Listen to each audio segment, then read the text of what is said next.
Okay, nationalities and noun-adjective agreements. So in Italian, we've just looked at nationalities for now, but there are nationalities represent adjectives, are adjectives describing words, and there are two categories in Italian. We have adjectives that end in E, in green here, and adjectives that end in O or end in A.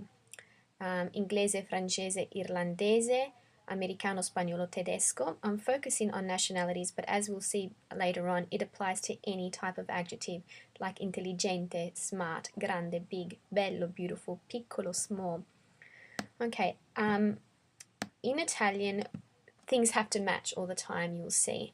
And what we're going to focus here on is matching the person, so the noun, to the adjective, the describing word.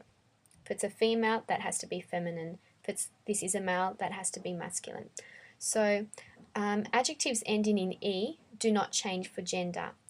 So they remain the same whether they refer to a boy or a girl. Lisa è inglese. Lisa is English. Marco è inglese. Marco is English. You notice that this word inglese doesn't change. The ending is identical. However, adjectives ending in O and A do change for gender, which is why we have the option of O and A.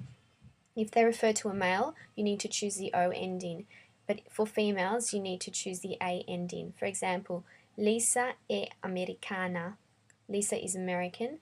Marco è americano. Marco is American, but we've got the A for the girl, the O for the boy. However, when talking about more than one person, there are more changes. E adjectives simply change the last letter to I. So now it's not inglese, but inglesi. Lisa e Anna sono inglesi. Lisa and Anna are English. Marco e Luigi sono inglesi. Marco e Luigi are English. With E adjectives, all you need to focus on is E for singular, I for plural. However, it becomes a bit more complex with the OA adjectives. Their last letter will change to an E if they refer to a feminine noun. So if you had opted for the A before to describe one female, now you need to opt for the E. Whereas when before you chose an O for the male, it now becomes an I. Lisa e Anna sono americane. They're two girls and I've got my E. Lisa e Anna are American. Marco e Luigi sono americani. Marco and Luigi are American, but because they're two boys, it's the I ending. But what if the adjective refers to a boy and a girl? You need to think boys are stronger, masculine wins. So basically you change the last letter to an I. So Marco e Lisa sono americani with an I. Marco and Lisa are American.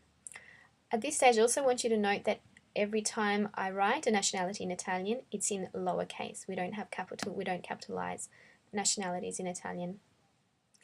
And as I mentioned before, you also need to note that this explanation, this change of endings, applies to all adjectives, to all describing words, not just nationalities. So if we want to say Marco is big, that's an E word, grande. Marco è grande. Lisa è grande. It's not changing because it's an E word. But for the plural, Marco e Lisa, our option is I, sono grandi.